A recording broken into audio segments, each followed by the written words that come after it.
নমস্কার বন্ধুরা, বিনা রান্নাঘরে আপনাদের সবাইকে স্বাগত। আজ আমি এনেছি গার্লিক চিকেন। তাহলে আসুন বন্ধুরা, দেরি না করে রেসিপি শুরু করি। রেসিপি বানানোর জন্য এখানে দেখো আমি নিয়েছি 600 গ্রাম চিকেন। এটা প্রথমে ম্যারিনেশন করে নেব। তার জন্য 2 চামচ এখানে আদা রসুন বাটা নিয়েছি, 2 চামচ লবণ নিলাম, 2 চামচ হলুদ। এবার একটা গোটা পাতিলেবু এখানে ব্যবহার করব, তার থেকে হাফ পাতিলেবুর রস এখানে দিয়ে ম্যারিনেশনটা করে নেব। আর এখানে কিন্তু আর কোনো দ্বিতীয় উপকরণ লাগছে না। রসটা দিয়ে ভালো করে ম্যারিনেট করে এখানে কিন্তু আধা ঘন্টা রেখে দিতে হবে।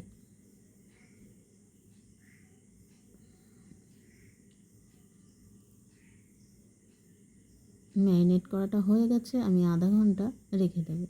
এবার দেখো এখানে পেঁয়াজগুলো কিন্তু এইভাবে স্লাইস করে কেটে নিতে হবে।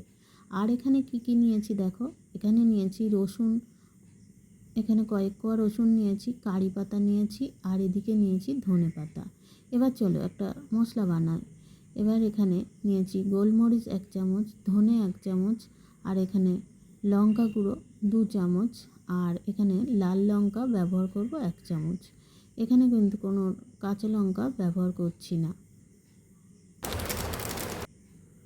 এবার কয়েক কোয়া রসুন আমি কিন্তু এখানে শিলনোড়াতেই পেস্ট করে নেব, তোমরা চাইলে এটা মিক্সচারে পেস্ট করতে পারো। এবার আমার ম্যারিনেটটা হয়ে গেছে।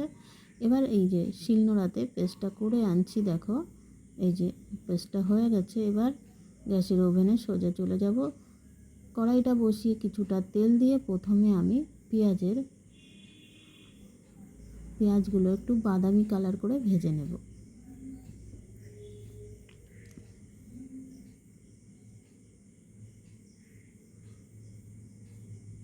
পেঁয়াজটা দেখো অনেকটা বাদামি কালার হয়ে এসেছে। এবার আমি এর থেকে একটু ব্রেস্তা তুলে রাখবো। এটা কিন্তু অপশনাল, আপনারা না চাইলে এটা বাদ দিতে পারেন। এই যে তুলে নিলাম। এবার ম্যারিনেট করা চিকেনটা দিয়ে দিচ্ছি। এবার পেঁয়াজের সাথে যে চিকেনটা পড়েছে দারুণ একটা গন্ধ বেরিয়েছে বন্ধুরা, তোমরা না করলে বিশ্বাস করবে না, সুন্দর একটা গন্ধ। এবার চিকেন থেকে অনেকটাই জল ছাড়বে, কিছুক্ষণ ঢেকে আবার খুলে দিলাম, দেখো অনেকটা জল ছেড়ে এসেছে। এবার যে মশলাটা বানিয়েছিলাম সেটা আমি দিয়ে দিলাম। আর বন্ধুরা, আমি কিন্তু খুব তাড়াতাড়ি এই রেসিপিটা দেখাচ্ছি, আর যাতে তোমাদের অসুবিধা না হয় তোমরা কিন্তু পুরো ভিডিওটা দেখো। এবার মশলাটার সাথে আরও কিছুক্ষণ চিকেনটা কষিয়ে নেব। দেখো কালারটা কিন্তু দুর্দান্ত হয়েছে।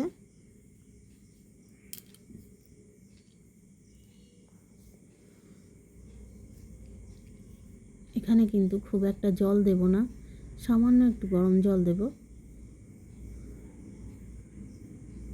দেখো উপর থেকে কারি পাতাগুলো দিয়ে দিলাম। কারি পাতা দিয়ে একটু নাড়াচাড়া করে কারি পাতাগুলো একটু নরম হয়ে গেলে এখানে আবার দেখো কারি পাতাগুলো চিকেনের সাথে অনেকটা মিশে গেছে। এবার একটু লেবু রস দিয়ে দিচ্ছি, একটু ব্রেস্তা দিয়ে দিলাম। এবার দিয়ে দেবো ধনে পাতা। বন্ধুরা, গার্লিক চিকেন কিন্তু একদম সম্পূর্ণ পুরো রেডি হয়ে গেছে। এবার একটু নাড়ি চাড়িয়ে নিচ্ছি। এটা ভাত, রুটি, পরোটা সব সাথেই খুব ভালো লাগবে। প্লিজ একবার বানিয়ে খাবেন। দেখুন একটু রেস্টে রাখার পরে এবার পরিবেশন করে দেখাচ্ছি কত সুন্দর হয়েছে রেসিপিটা। দেখুন, দেখলেই বুঝতে পারছেন কত সুন্দর হয়েছে। বন্ধুরা, জিভে জল চলে আসছে।